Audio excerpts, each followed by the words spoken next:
Bienvenue au Bulletin des régions. Au sommaire, cette semaine, au Mont-à-Pic, 600 000 seront investis pour un système d'enneigement artificiel. À Deschambault, on fait bouillir l'eau d'érable en utilisant des copeaux de bois.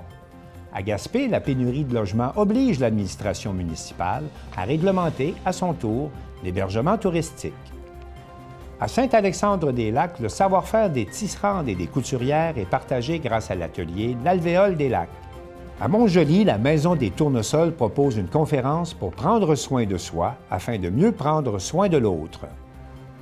À Trois-Pistoles, la Voix du Cheval cherche des parrains et des marraines pour parrainer son troupeau de chevaux. À Vaudreuil-Dorion, la Maison Félix-Leclerc accueille des artistes dans une ambiance exceptionnelle de magie créatrice. Et enfin, à Baie-Saint-Paul, le Festif a présenté la programmation de sa 14e édition qui aura lieu du 20 au 23 juillet prochain. Bonne émission!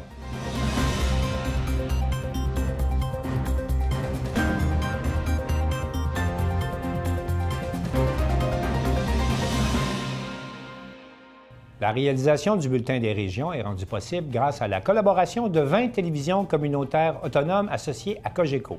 Vous verrez donc, au cours de la prochaine heure, des reportages qui vous proviennent de partout au Québec. Bonne émission.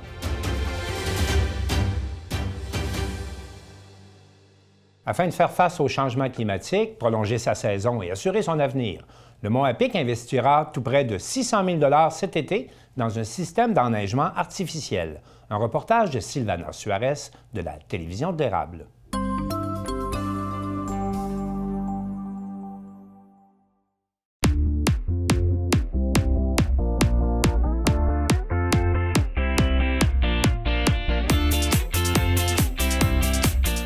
En raison des changements climatiques, les saisons d'hiver deviennent parfois plus courtes dans la MRC de l'Érable, ce qui pousse la station de ski Mont-à-Pic à lancer un projet d'enneigement artificiel. Le directeur du centre de ski, Samuel Bradet, reconnaît que les journées de travail sont de moins en moins nombreuses au fil des années. On a besoin de neige artificielle parce que notre nombre de jours ouvrables diminue.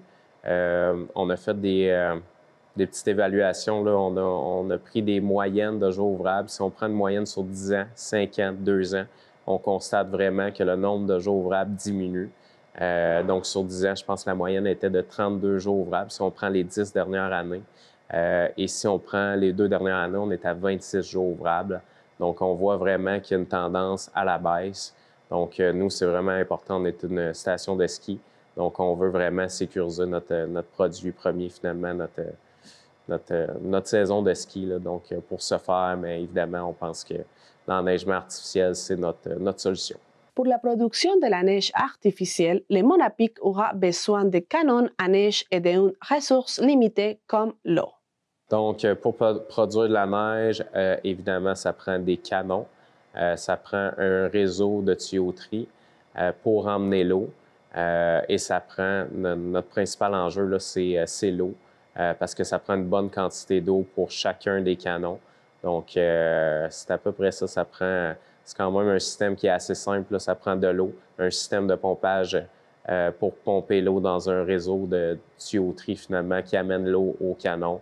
Puis ensuite de ça, qui est propulsé dans les airs là, pour produire de la neige. Donc, c'est assez simple comme système. Mais je dirais que notre principal enjeu, là, c'est vraiment l'eau.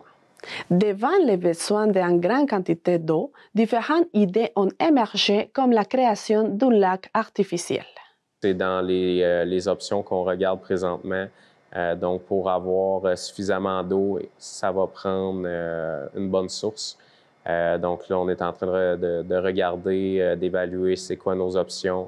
On a des rivières qui sont proches. Ça va certainement prendre aussi un lac, un bassin de rétention sur le terrain du Mont-à-Pic. Donc, c'est toutes des options présentement qu'on est en train d'évaluer. Selon les prévisions de la direction du Mont-à-Pic, l'enneigement artificiel rendrait plutôt les dates d'ouverture au public, doublant finalement les jours avec neige dans les centres de ski. Selon notre évaluation, présentement, on est ouvert, comme je disais, entre 25 et 30 jours ouvrables. Et ça nous permettrait de quasiment doubler. On se rendrait à minimum 50 jours ouvrables seulement en ouvrant là, pour la période des fêtes. Donc, pour nous, c'est vraiment considérable, c'est important et ça nous permettrait aussi de recevoir plus de groupes scolaires. Donc, dans le ski, il y a deux périodes importantes, la période des fêtes, la semaine de relâche. Nous, ça fait des années, des saisons qu'on n'a pas la période des fêtes, mais avec l'enneigement artificiel, on aurait ça nous permettrait de sécuriser cette période-là. Selon le directeur général de Monapic, le centre de ski produit un impact positif tant au niveau économique que social, permettant aux enfants de s'initier dans le ski et les sports de glisse.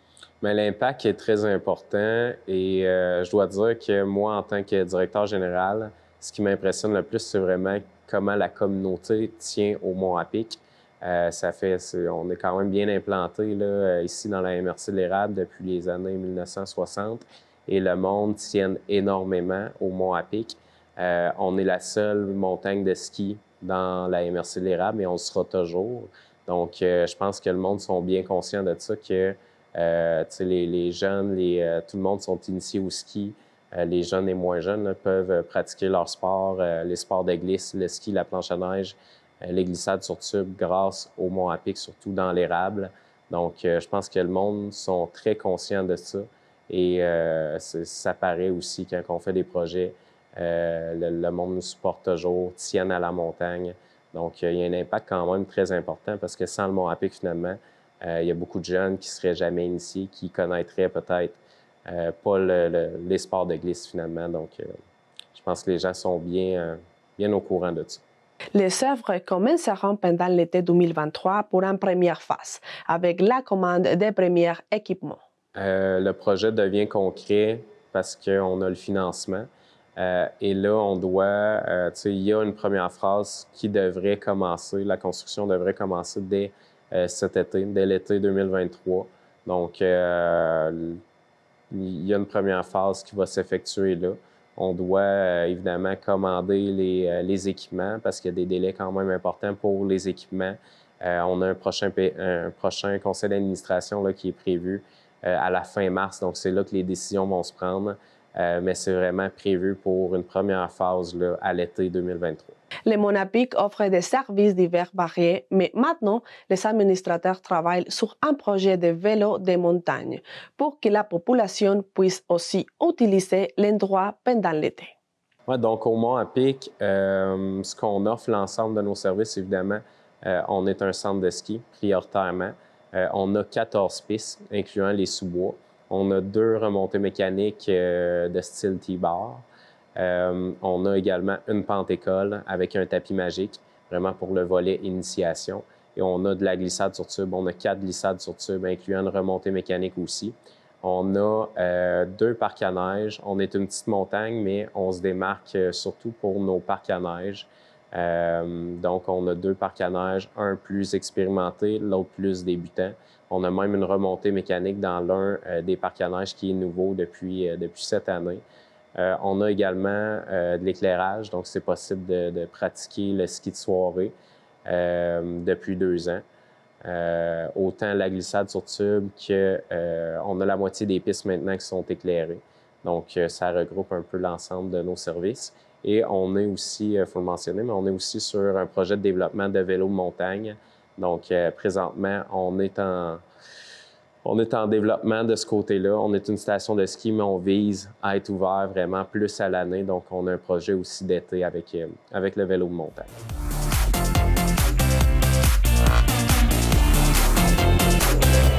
De cette manière, la communauté s'implique dans la collecte de fonds pour les projets d'enneigement artificiel du Monapic.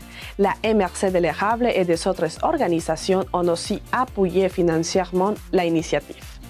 Les travaux de développement de l'infrastructure de neige artificielle commenceront cet été 2023, en même temps que quelques 5 km d'un sentier de vélo de montagne estival deviendront accessibles à la population pour la première fois.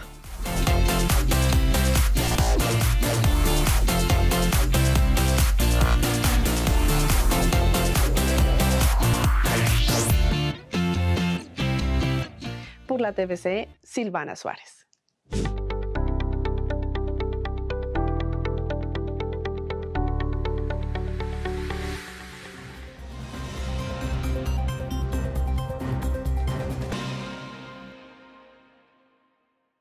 Dans le cadre d'une expérience pilote, la cabane à sucre La Sucrière à Deschambault fait bouillir son eau d'érable avec des copeaux de bois et Charles Laviolette de CJSR nous a préparé un reportage.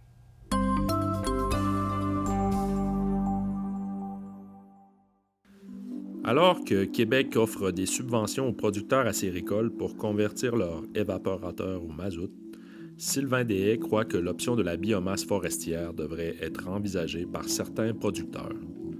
Pour une 5e saison, l'évaporateur de la cabane La Sucrière de Deschambault est alimenté par des copeaux de bois provenant d'arbres qui sont coupés, fendus et séchés sur place. Ouais, c'est un désir d'aller plus loin un peu puis essayer de comprendre quelle sorte de marché ça peut développer, ça, ce copeau-là. L'avantage du copeau, il y en a 3. La première, c'est que c'est moins cher souvent que tout autre combustible. Là, tu sais. Deuxièmement, tu peux le faire en dehors du printemps, c'est-à-dire le conditionnement peut se faire dans l'été. Le 3e avantage, finalement, c'est faire disparaître les arbres cotis et tout ça, puis leur trouver une vraie, en dehors du bois de chauffage, dans le fond, leur donner une vraie raison d'être utilisé. Donc, la moins grande valeur ajoutée du bois peut être valorisée dans l'utilisation du copeau ici. Ça, c'est une petite pompe hydraulique de char.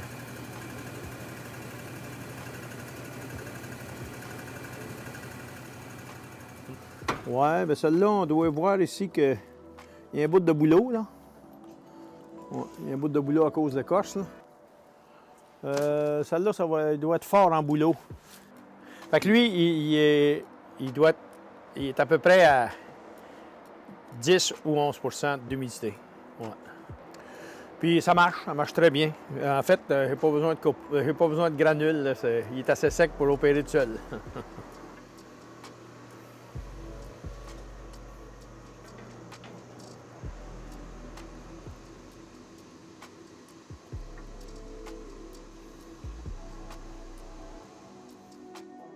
Alors, les 5 étapes qui se font dans l'été, dans le fond, c'est la coupe de résidus de bois, exemple des bois tombés, des arbres cotis, l'aménagement forestier, les branches, tout ça.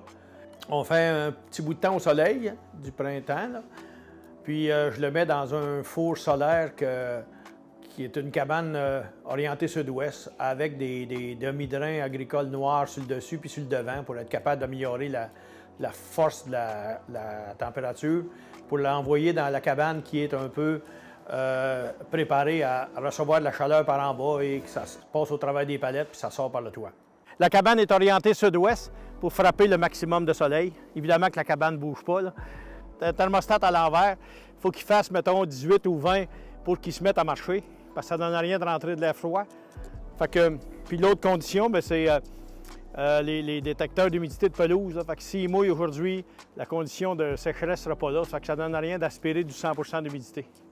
Alors, le dessous est en tôle, puis le dessus est un toit simple en tôle. Alors, pour améliorer la chambre de chaleur chauffée par le soleil frappe le noir, puis il fait en dessous 6 degrés C plus chaud que l'ambiant.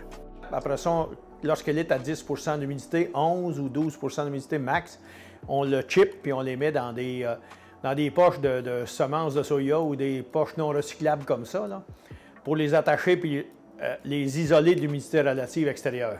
Puis, bien, après ça, ça va le printemps où est-ce qu'on l'amène dans le cavereau qui est ici, dont la vis rouge qu'on voit en arrière, qui vient se ranger, c'est-à-dire dans la réserve, puis on est prêt à chauffer comme 5e étape. Le même 35 cordes, il est en copeaux. Ça prend pas moins de bois, ça prend pas plus de bois. Moi, je suis satisfait totalement. Ce qui reste probablement à travailler, la grosseur du brûleur par rapport à la grosseur de la bouilleuse, parce que ça, c'est un 80 kW. Est-ce qu'on sera capable de fitter un 100 kW pour générer encore plus de chaleur?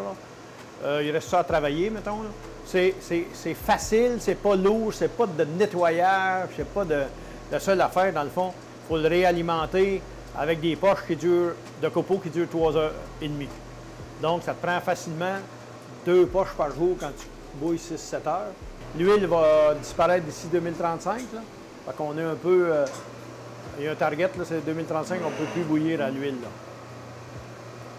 Fait qu'il va rester le propane, puis il va rester les bûches, puis l'électricité. Puis la biomasse.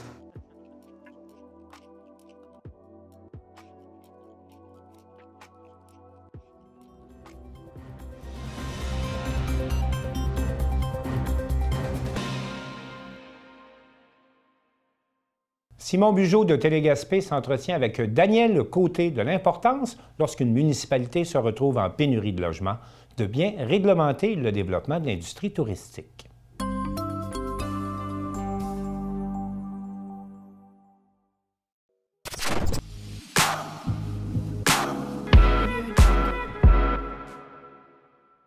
Bonjour et bienvenue dans la zone communautaire de Télégaspé. Aujourd'hui, on va parler logement avec le maire de Gaspé, M. Daniel Côté. Bonjour, M. Côté. Bonjour, Simon. Alors, le logement à Gaspé, là, on prend une question générale. Comment ça va, le logement à Gaspé? En fait, on a un taux d'inoccupation de 0 %, donc ça va pas bien. En fait, c'est le fruit de la croissance économique. On vit une vague de croissance, une vague de création d'emplois pratiquement sans précédent. C'est venu créer une grande pression sur l'habitation, sur le logement, de sorte qu'il n'y a pratiquement plus rien à vendre. Trouver un logement est un défi énorme.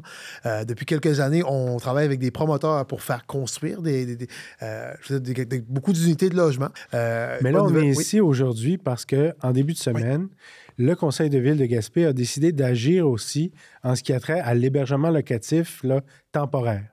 Effectivement, tout le court terme, le type Airbnb. En fait, on a vu plusieurs municipalités agir dans ce sens-là. Si on remonte à il y a 3-4 ans passés, peut-être qu'on le sentait moins. La pénurie de logements ici était moins sévère. On avait quand même besoin d'hébergement touristique, mais il y en a plusieurs quand même qui se sont convertis dans ce sens-là. Puisqu'on voit depuis quelques mois, pour ne pas dire peut-être depuis un an et demi, on voit une tendance lourde à avoir des gens acheter des maisons et à les convertir, à les flipper en résidence de tourisme. Évidemment, on veut supporter l'industrie touristique. C'est important pour nous autres, l'industrie touristique. Sauf que si on me donne le choix entre des gens qui vont venir travailler ici à l'année, 12 mois par année, occuper des postes clés dans nos services, offrir des services à la population à l'année, ou bien offrir la même unité d'habitation à des gens qui viennent nous visiter pendant un mois ou deux l'été, poser la question, c'est y répondre. Fait qu'on a un beau bassin d'hébergement touristique. On a plusieurs centaines de chambres d'hôtels à Gaspé. On a presque 1 millier de places de camping réglementées conformes sur le territoire. On a plusieurs gîtes, des auberges, alouettes. On a plusieurs aussi des types Airbnb qui ont déjà leur permis de la CITQ, qui peuvent opérer.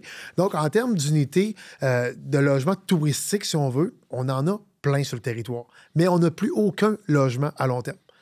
Vous venez de mentionner la CITQ, oui, la Corporation de l'industrie touristique du Québec. Exact. Donc, on apprend justement en consultant leur site que l'hébergement touristique, c'est réglementé. Il y a une loi du gouvernement du Québec qui, entre autres, là, définit les modes pour enregistrer une résidence. Oui. Maintenant, il y a ces règlements-là qui existent. Qu'est-ce qui permet à la ville de Gaspé, à ce moment-ci, de pouvoir légiférer dans ce domaine-là? Là, ce qu'on va venir cadrer présentement, on cadre les résidences secondaires. Si tu me dis, j'achète une maison à Cap-des-Rosiers, je donne Cap-des-Rosiers par exemple, parce qu'il y en a eu beaucoup de flips touristiques à Cap-des-Rosiers. J'achète une maison à Cap-des-Rosiers, puis au lieu de l'offrir en location à l'année longue, ou au lieu que ce soit une famille qui puisse l'acheter, moi, je l'achète au gros prix. Je vais la louer 2 mois par année l'été. S'il vient des travailleurs de la construction de temps en temps, à l'automne ou le printemps, on va le louer ça. C'est plus payant pour moi. Par contre, je ne contribue pas à l'économie de la place. Je contribue un peu à l'économie, mais je pourrais y contribuer à l'année en logeant, en permettant à des familles d'occuper ces maisons-là. Donc, c'est ce type de maison-là ou ce type d'appartement-là qu'on va venir cadrer avec notre réglementation. Mais il y a déjà des gens qui font de l'hébergement touristique de courte durée là, depuis des années. Qu'est-ce qui se passe avec les gens qui ont déjà quelque chose d'installé comme ça? Ceux qui sont conformes aux normes de la CITQ, qui ont déjà leur permis ou qui ont déjà déposé une demande qui est complète, une demande complète qu'on appelle. Tous ceux qui ont avancé dans le processus, demande complète ou permis déjà obtenu, il n'y a pas de problème. Ils conservent leurs droits acquis. c'est toutes les nouvelles demandes qu'on va venir cadrer. Je sais que ça risque de faire suer quelques personnes, là, parce qu'il y en a sûrement qui ont acheté des maisons dans les derniers mois, qui n'ont pas fait leur demande de permis encore. Ben, on est désolé, mais à un moment donné, il faut tracer une ligne à quelque part. C'est pas comme si c'était nouveau puis qu'on avait fait ça en catimini. Là, ça fait des mois qu'on est là-dessus. Ça fait des mois qu'on en parle publiquement. On a consulté la population pendant plus d'1 mois cet hiver. On a obtenu plus de 300, en fait, près de 300 réponses à ces questions-là. Puis c'est là-dessus qu'on est venu calquer notre réglementation. C'est pas une bulle au cerveau qui nous a pété ce printemps en disant « ben let's go, on va faire ça ». Mais non, ça fait des mois et des mois et des mois qu'on en parle. La population nous a dit, bien, l'input de la population, c'était de venir nous dire justement, touchez pas trop aux résidences principales, c'est un petit revenu d'appoint des fois quand on part en vacances, puis ça fait pas de mal à personne. C'est vrai, vous avez raison, on touche pas aux résidences principales. J'ai consulté la plateforme Airbnb un peu plus tôt aujourd'hui. On se rend compte que dans le Grand Gaspé, il y avait 96 logements ou unités de logement là, disponibles en ce moment pour location. Est-ce que Airbnb, lui, est tenu aussi de répondre aux exigences de la CITQ, par exemple? Puis de faire que ces logements-là soient enregistrés, ou est-ce qu'on parle d'un système à part? Là?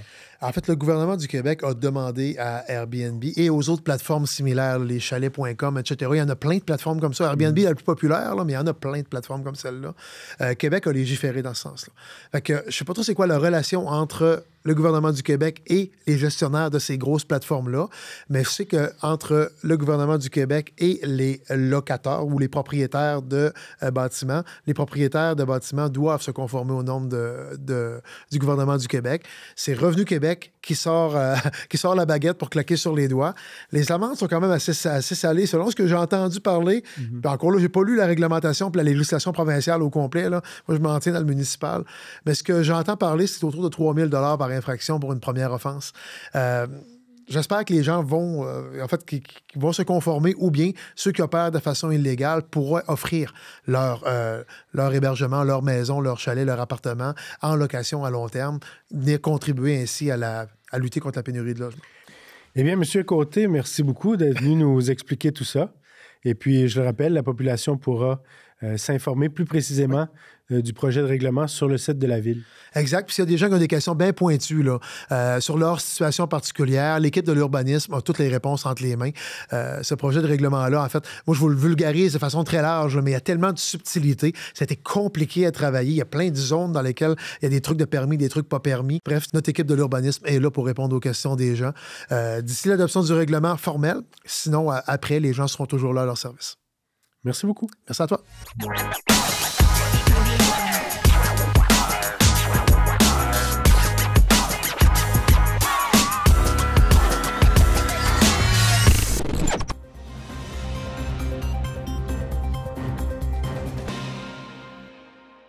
Marc Baudouin de la télévision de la Matapédia est à Saint-Alexandre-des-Lacs pour nous présenter l'Alvéole des Lacs. C'est un atelier de couture et de tissage qui vise justement à transmettre le savoir-faire des couturières et des tisserandes.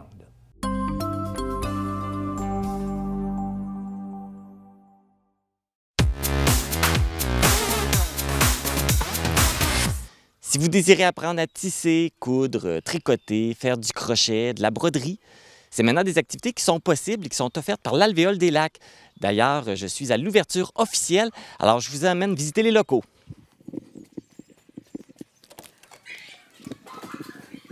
Fait que moi, je vais juste vous dire un petit mot, c'est bravo. Quand Christine nous a présenté l'idée du projet de l'Alvéole des Lacs, on a amené ça au conseil, ça a été bien reçu, la première des choses. Puis on est content parce que ça faisait, à cause de la pandémie, entre autres, que notre local était comme mort, il n'était pas utilisé. Puis pour nous autres, c'est important d'avoir des activités municipales, intermunicipales, appelez ça comme vous voudrez, pour faire bouger les gens. Puis, puis comme disait Christine, c'est peut-être pas pour les hommes, mais les petites filles de 13-14 ans en montant qui voudraient apprendre, ou jusqu'aux grands-mamans âgées qui peuvent amener leurs expériences. On t'a dit que c'est beau. Ça fait que moi, je vous félicite. Puis, comme j'ai déjà dit, je ne fais pas le pain chez nous, je ne commencerai pas à faire la couture. Alors, on procède? On peut couper ça. On déclare ça. On déclare ça. L'Alvéole, Saint-Alexandre, ouvert. Je suis en compagnie de Christine Lavoie et de Caroline Pelletier, qui sont des responsables de l'Alvéole des lacs. Bonjour! Bonjour! Bonjour! Donc, c'est un projet pour permettre aux gens, justement, de venir tisser, faire de la couture, de la broderie, tout ça. Comment ça a commencé, ce projet-là? Je vais prendre la parole. Dans le fond, ça a commencé en 2018. Moi, je suis une fille native de Saint-Damas.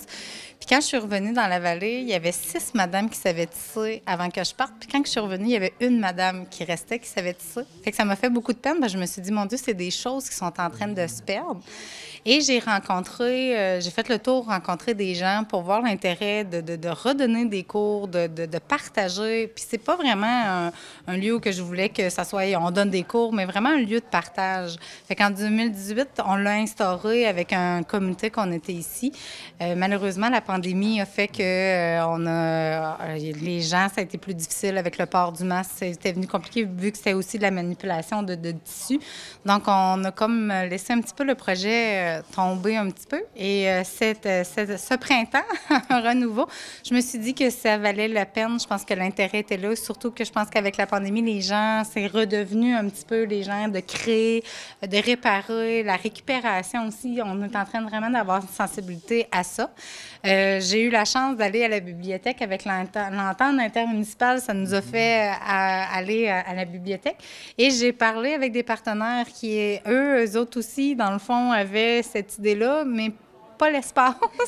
Alors, dans le fond, c'est comme ça j'ai rencontré Caroline, je lui ai montré le local et grâce à toute la belle équipe aussi de la ruche et l'équipe de l'Alvéole. Dans le fond, avant, ça s'appelait le Fort, qui était formateur artisanal à la relève, mais dans le fond, on l'a changé pour l'alvéole parce qu'il y a beaucoup de forts à la santé mentale. Fait que c'est pour ça qu'on l'a changé au niveau de l'alvéole.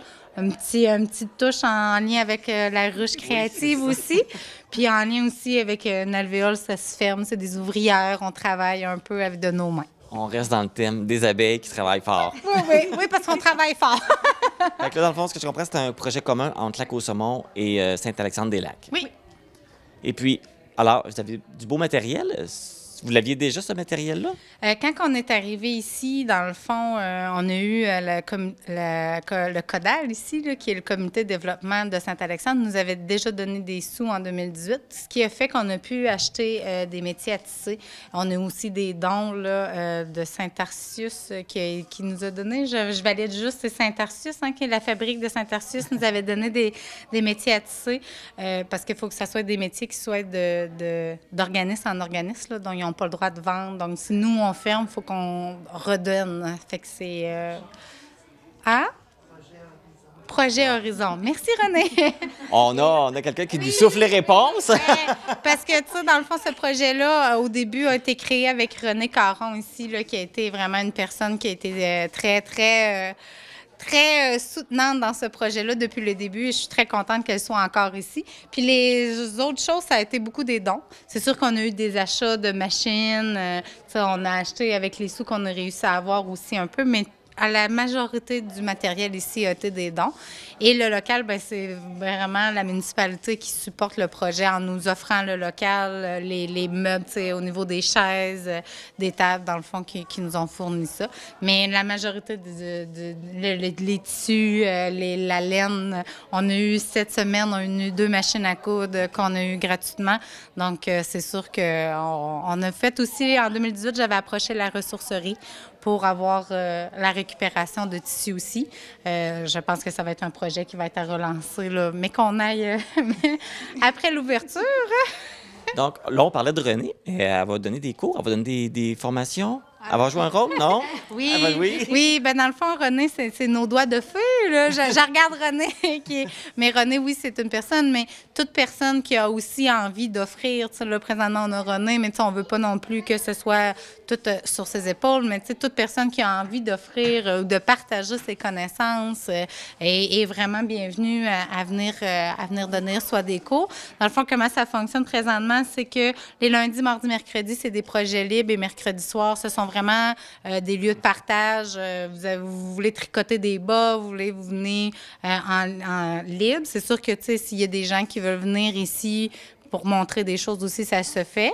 Et il y a des ateliers qui vont s'offrir, là, dans le fond, au mois de le 22 avril, c'est initiation à la machine à coudre, que c'est René qui va l'offrir. Ensuite, on a... crocheté un bandeau. Oui, qui est juste sur la table.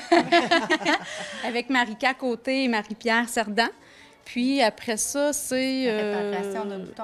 Oui, apprendre à coudre d'un bouton. Fait qu'on repart à la base, puis on vient répondre à des besoins un peu qu'on retrouve plus dans nos, dans nos milieux scolaires. Si on se rappelle, il y a longtemps, là, on avait un cours pour ça à Polyvalente qui n'existe plus. Donc, on veut que nos jeunes soient capables d'être débrouillards dans la vie. Fait qu'on va y aller même avec des activités très de base, mais qui répondent à un besoin. C'est une belle richesse, cet artisanat-là. Hein? Un peu ça, c'est pour ne pas perdre toutes ces notions-là. Oui. Avez-vous l'impression, parce que moi, je me souviens, ma grand-mère, elle tissait beaucoup, j'ai beaucoup de matériel de tissage chez moi, des couvertures, des tapis, des napperons. Oui.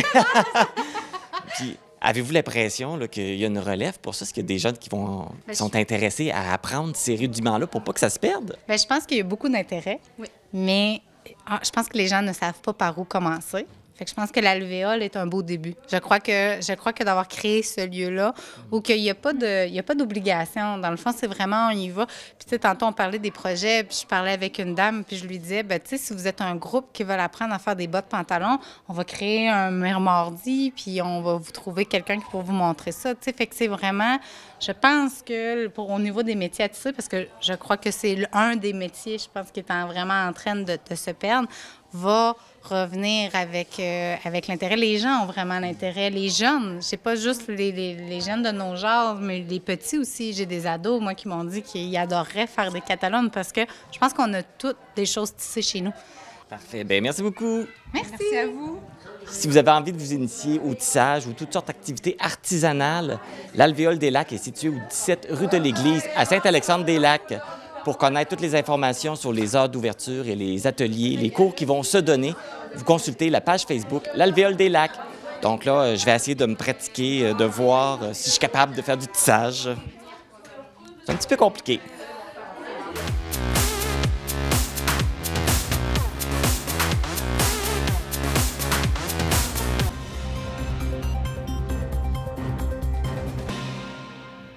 C'est la semaine de la santé mentale du 1er au 7 mai au Québec et la Maison des Tournesols à Montjoly présentera le 3 mai prochain une conférence de Karen Larocque intitulée « Prendre soin de soi pour mieux prendre soin de l'autre ». Un reportage de Marc Després.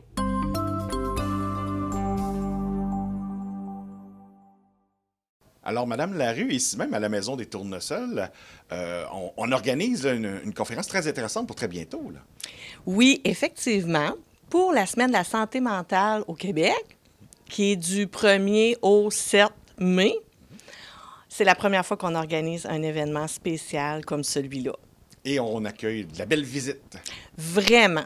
Je suis très fière de vous dire qu'on a réussi à avoir Karen Larocque, qui va venir ici nous offrir sa conférence totalement gratuitement.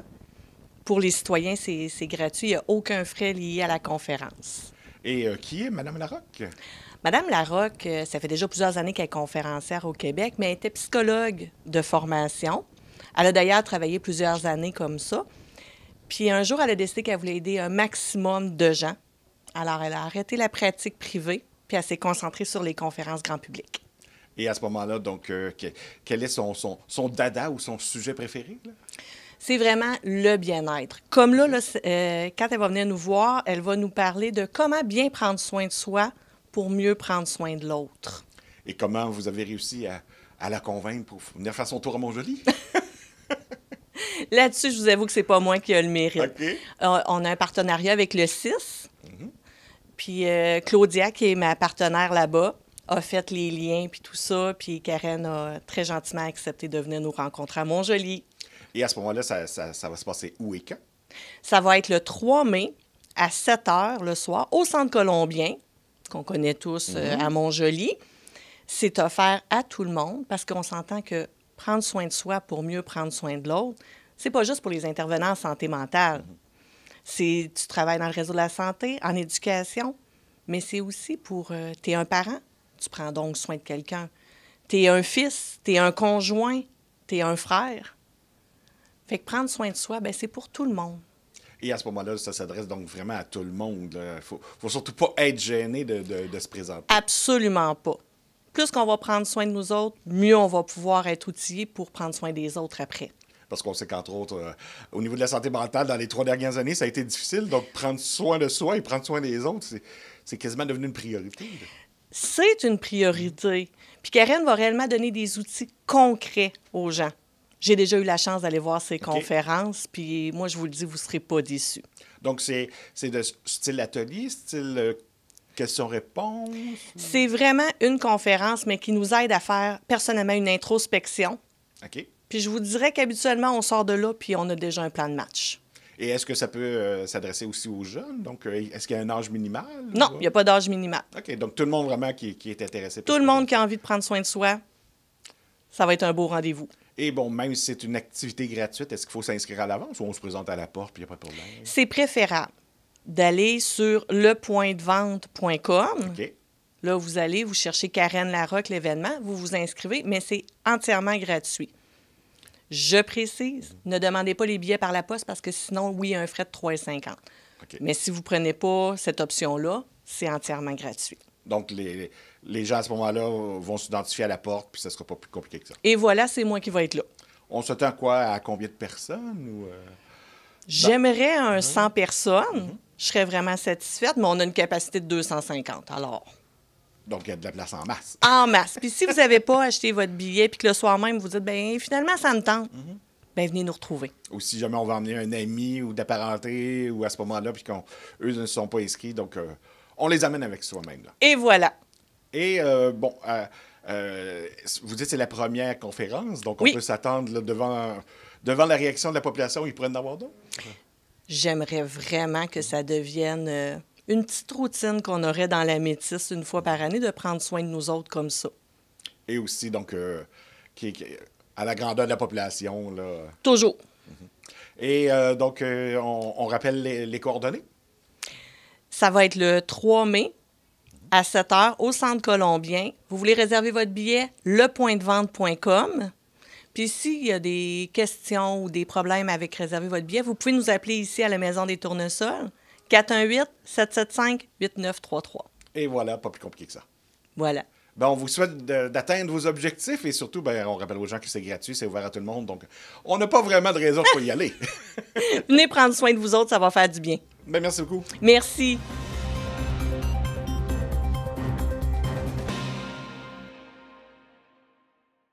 L'entreprise La Voix du Cheval à Trois-Pistoles cherche des parrains et des marraines pour parrainer son troupeau. Et Marc-André Pépin de TCBH a rencontré Sophie Lavoie qui nous explique la nature toute particulière des services qu'offre son entreprise.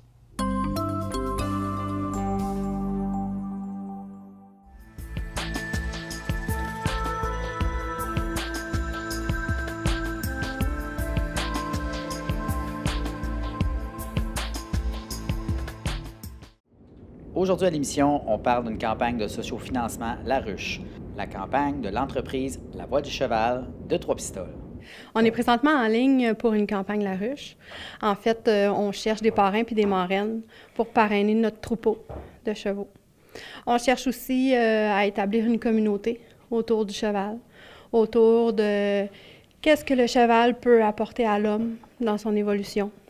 Je pense que de s'entourer d'une communauté via un groupe Facebook avec des vidéos, des capsules fort intéressantes sur le sujet, ça pourrait intéresser les gens aussi, là, comme parrain, marraine, à découvrir aussi leur animal, l'animal qui est parrainé, le troupeau.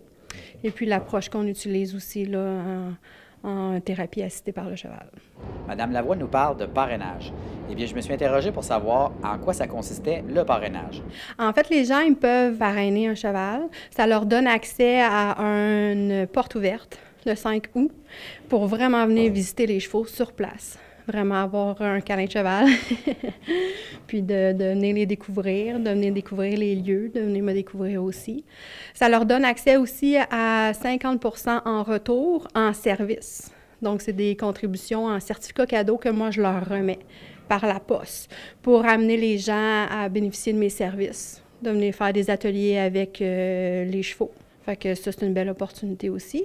Puis pour les entreprises, je leur offre la possibilité de mettre leur logo sur mon site Internet pour la saison 2023 et de faire des ateliers, mais plus du type team building, vraiment comme la consolidation d'équipes de travail pour apprendre à se connaître et à resserrer les liens entre travailleurs, entre coéquipiers, dans un milieu autre que le travail. Fait que vraiment en nature avec les chevaux pour un ressourcement, pour vraiment prendre soin d'eux. Fait que je pense que c'est un beau cadeau aussi à offrir à son équipe de travail pour les employés, pour les entreprises là, qui souhaitent offrir ça. Je pense que c'est un plus-value. Tout le mois d'avril, en fait, ça va vraiment être la campagne de financement qui va prendre beaucoup de place dans notre quotidien. Et puis, je fais découvrir aussi les chevaux, là, puis le milieu via Facebook, vraiment pour informer les gens là, de en quoi leurs contributions vont servir. Puis, en fait, les contributions servent surtout pour les soins des chevaux. On a des chevaux qui sont retraités, des chevaux qui sont vieillissants. Puis, on veut vraiment prendre le temps de donner soit les aliments, soit les médicaments, ou la nourriture vraiment appropriée pour eux, pour leur stade d'âge. Puis, plus ils sont vieillissants, plus ils requièrent des petits besoins, des petites attentions particulières, là. Le but de l'organisme La Voix du Cheval, c'est pour le bien-être humain, mais aussi le bien-être équin. On ne veut pas seulement prioriser le bien-être humain, puis au détriment du bien-être équin. C'est vraiment important pour notre philosophie d'avoir un double mieux-être. Autant chez le cheval que l'humain, on les place dans des situations les plus optimales pour que la rencontre soit le plus bénéfique. Que l'animal et l'humain soient dans une situation où ils ont besoin qui ont l'opportunité puis l'espace de se rencontrer comme être et d'être dans le bonheur ou le calme ou la détente. Les besoins sont tous comblés chez les animaux, donc sont plus disponibles là, à la rencontre. Beaucoup de gens connaissent la zoothérapie. Eh bien, la méthode de Mme Lavoie est un peu différente. Je lui ai demandé de nous l'expliquer. En fait, ma méthode est différente parce que ça s'appelle l'approche du mieux-être facilitée par le cheval. C'est une approche qui est peu connue ici au Québec, mais qui gagne en visibilité. C'est une approche qui vise le troupeau. En fait, on travaille en troupeau avec le troupeau cheval dans les champs et en liberté. Donc, cette approche-là promouvoit beaucoup des saines habitudes de vie chez l'animal, un milieu de vie optimal, justement, en liberté, avec ses congénères, en troupeau, avec de la nourriture en abondance et avec de l'herbe fraîche aussi. Fait que c'est des grands pâturages. Et puis, c'est vraiment d'inviter les hommes, finalement, à s'immerger, à s'intégrer, à s'adapter même au troupeau. Fait que c'est une connexion à la nature, une connexion à l'environnement du cheval, puis c'est aussi une connexion au troupeau. Donc, il y a vraiment l'opportunité d'avoir plusieurs interactions avec les chevaux et puis aussi la possibilité de ralentir le rythme. Parce que les chevaux en nature, ils ont un rythme beaucoup plus lent que le rythme de l'humain. Donc, quand on s'imprègne de leur rythme, de leur façon de bouger, dans leur façon de communiquer, manger, respirer, c'est toutes des invitations à la détente. C'est toutes des invitations à la connexion à soi et une invitation à la connexion avec l'animal aussi. Donc, c'est une approche vraiment qui est aussi non directionnelle, c'est-à-dire qu'on met on met la table, comme on dit, puis les expériences se déroulent selon chaque personne, qu'est-ce qu'il a le goût d'expérimenter finalement. À quel niveau il a le goût d'aller à l'intérieur de lui ou de vivre au niveau des émotions, de vivre au niveau des peurs, des vulnérabilités, puis de l'exprimer, ou simplement de le vivre avec l'animal, en silence, sans jugement, sans discours. Fait que c'est vraiment entre lui et l'animal, et puis l'animal est vraiment un récepteur, finalement. Une méthode assez particulière, on va se le dire. Eh bien, je me suis interrogée pour savoir ce qui avait amené Mme Lavoie à pratiquer cette méthode-ci. J'ai fait une formation, moi, en mieux-être facilité par le cheval. Et puis, en fait, je suis formée comme zoothérapeute à la base. Et puis, la zoothérapie, ça touche l'ensemble des animaux. Donc, moi, mon but puis ma passion, ça a toujours été de travailler avec les chevaux. Donc, cette approche-là, cette formation-là m'a permis d'approfondir la connexion au cheval, puis d'approfondir aussi les messages, les connaissances, qu'est-ce qu'ils peuvent nous transmettre, quel exercice on peut faire pour travailler certains aspects de nous. Donc, c'est vraiment une approche là, qui est pour moi très révélatrice de ma personne, puis que je crois qui est aussi très révélatrice là, pour les personnes qui désirent là, l'expérimenter. L'entreprise La Voie du Cheval est située dans le motel agricole de la MRC Les Basques. Alors, j'ai demandé à Mme Lavoie de nous en parler un peu. On est locataire, donc on loue la partie du bâtiment que vous avez vu avec les box. Et puis, on loue un espace dehors aussi pour le pâturage. Donc, nous loger ici au motel agricole, ça est vraiment très utile et aidant pour notre démarrage, pour démarrer notre projet puis gagner en visibilité.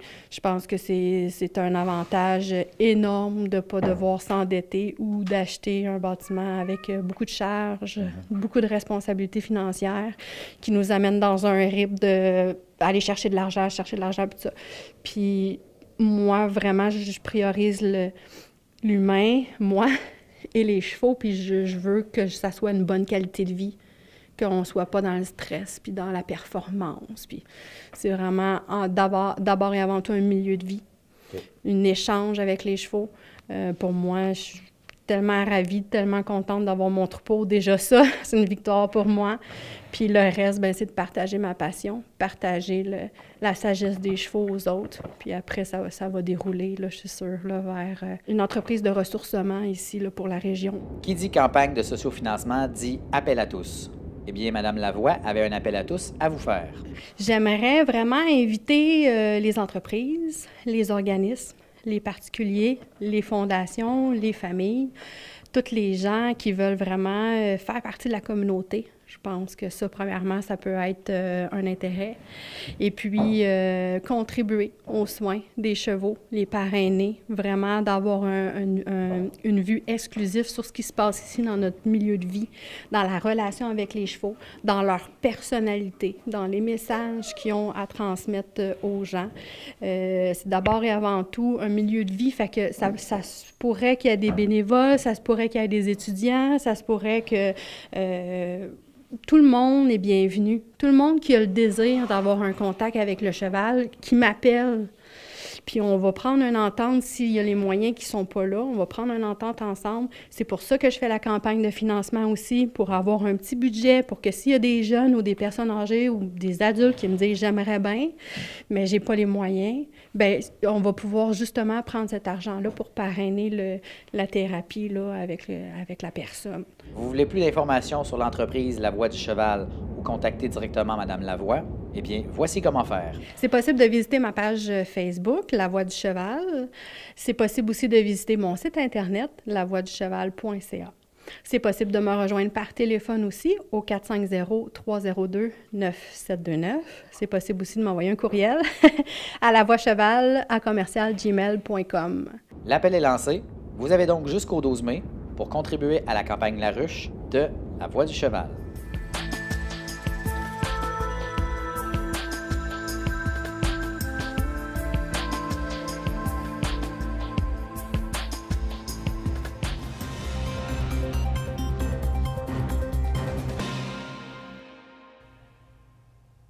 L'artiste Jean-Noël Bilodeau nous témoigne de l'ambiance extraordinaire qui règne dans la maison Félix Leclerc à Vaudreuil-Dorion, maison qui est dédiée aux résidences d'artistes.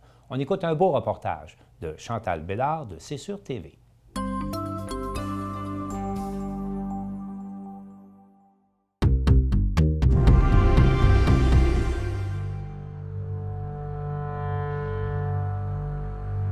C'est sur la télé a rencontré Jean-Noël Bilodeau dans le cadre de sa résidence d'artiste à la maison Félix Leclerc à Vaudreuil-Dorion. Celui-ci y relate la magie créative qui s'y opère. Quand je suis arrivé dans la maison ici, la première chose que j'ai fait, ça a été de regarder un petit peu les livres qui étaient dans la bibliothèque et non celui du calepin d'un flâneur qui a écrit en flânant ici, dans l'anse de Vaudreuil. C'est presque gênant d'habiter ici. Surtout que la première journée que je suis arrivé ici, je me suis installé, je regardais la table, je commençais à lire et tout. Et tout à coup, j'ai senti comme il y avait comme une sorte de... Il y avait certainement quelqu'un d'autre dans la maison. Pourtant, la maison, il n'y a personne dans cette maison-là. Là, je me suis retourné, puis je me suis dit, bien, ça doit être dans le salon en arrière. Je me suis retourné, et qu'est-ce que j'ai vu? Félix Leclerc qui a les mains tendu, comme s'il m'accueillait dans sa maison. Des fois, là, on se demande si c'est pas quelque chose d'un peu magique qui s'installe.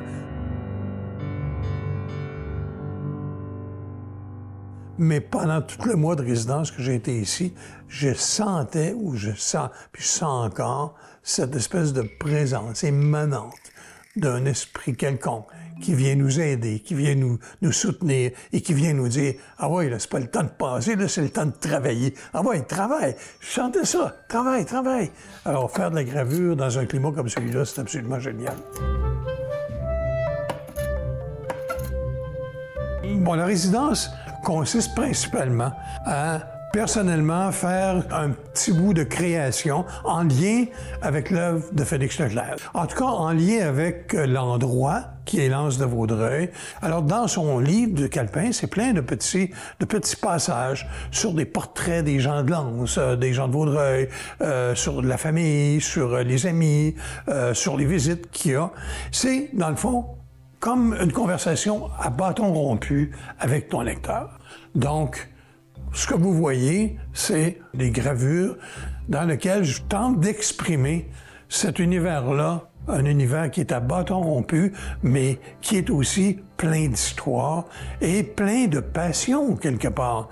Tout ça peut être de la matière à, je dirais, à graver, ou de la matière à poursuivre comme une pensée vagabonde, qui est celle un peu de l'esprit des calepins du Flandre.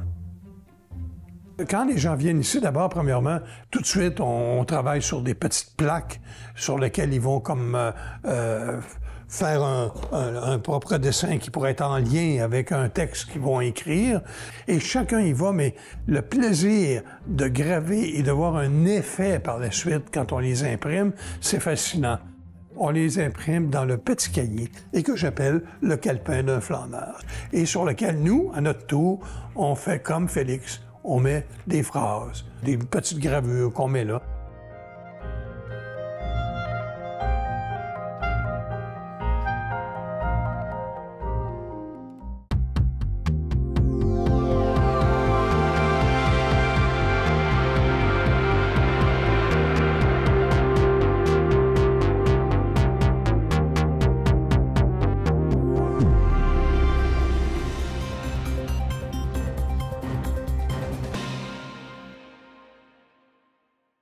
Lydia Duchesne de TVCO a rencontré Clément Turgeon, qui est le directeur général et artistique du Festif, lors de la présentation de la programmation de la 14e édition du festival, qui se déroulera du 20 au 22 juillet prochain à Baie-Saint-Paul.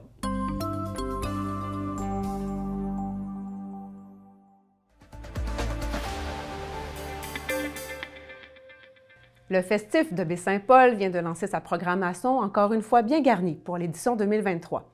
En voici un aperçu.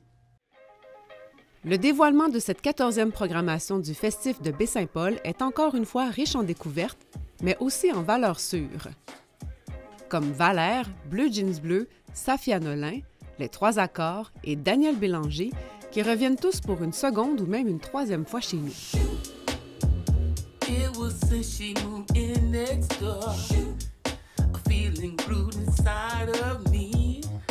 La programmation, personnellement, moi, je l'ai réfléchi depuis une dizaine de mois, donc ça m'obsède depuis un petit bout déjà.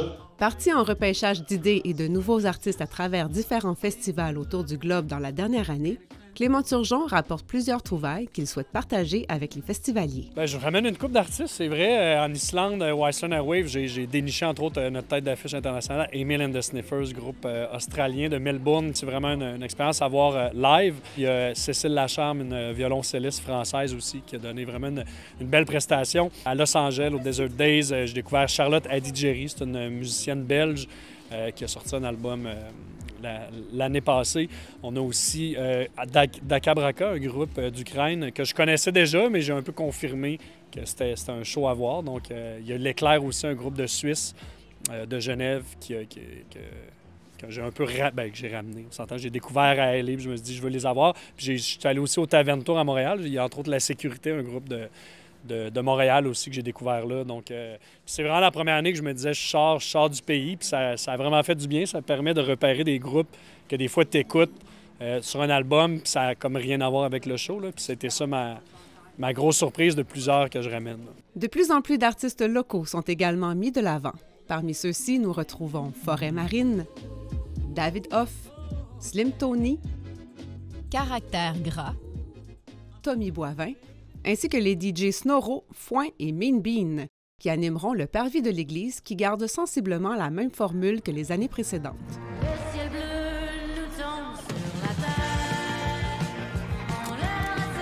Parmi les nouveautés, les sessions Urbania offriront des spectacles à très petite capacité et 2 sessions d'écoute sont organisées en partenariat avec la Société des loisirs. Oui, Société Loisirs, c'est une entreprise à Québec qui c'est un disquaire, puis ils produisent aussi à même leur boutique des disques. Donc, il y a des artistes québécois qui font des commandes, des pressages limités. Donc, entre autres, Dumas, Cosmologie, il a fait une édition spéciale avec la Société des loisirs. Donc, la personne qui a fait le vinyle de la Société des loisirs est là. Dumas est là. On écoute des chansons de l'album. Puis là, eux, ils vont jaser avec le public, tu sais. Puis même, ils vont se jaser entre eux, tu sais, comment tu approches la production de ce vinyle-là, comment tu décides de le presser comme ça. Dumas va parler un peu des chansons aussi qu'il a écrites. Donc, c'est vraiment des petites rencontres, là, c'est à peu près 75 minutes. Il y a Dumas, Gabriel Chung qui le font. C'est très mélomane, là, les tripeux de vinyle vont vraiment triper, ils vont apprendre un peu le processus de fabrication des vinyles, puis ils vont en même temps jaser avec l'artiste qui est sur le vinyle. Un off festif est aussi annoncé pour la première fois dans l'histoire du festival. Il y a certains partenaires ou des commerçants qui disaient « ce serait le fun, j'aimerais ça, voulez-vous faire un show, exemple, dans le Tony? » Puis là, nous autres, on disait « on a déjà assez de choses, on n'a pas... c'est pas une priorité comme telle, vu qu'on a déjà beaucoup de scènes. Donc là, on a affaire à ces gens-là. Voulez-vous en organiser? On va vous aider avec le booking. On va quand même superviser ça, mais vous pouvez organiser quelque chose, puis nous, on va le mettre dans notre programmation. On les appelle les off festifs pour les distinguer un peu des autres sites, puis qu'ils ressortent du lot. Fait qu'il y a les Bonlieuses aussi qui le font. Puis potentiellement d'autres, ça va peut-être créer des petits aussi, puis permettre d'habiter des places de la ville qui sont peut-être moins animées. Le festif de Baie-Saint-Paul se tiendra du 19 au 23 juillet prochain. La programmation complète ainsi que les billets sont disponibles dès maintenant à partir du site Web.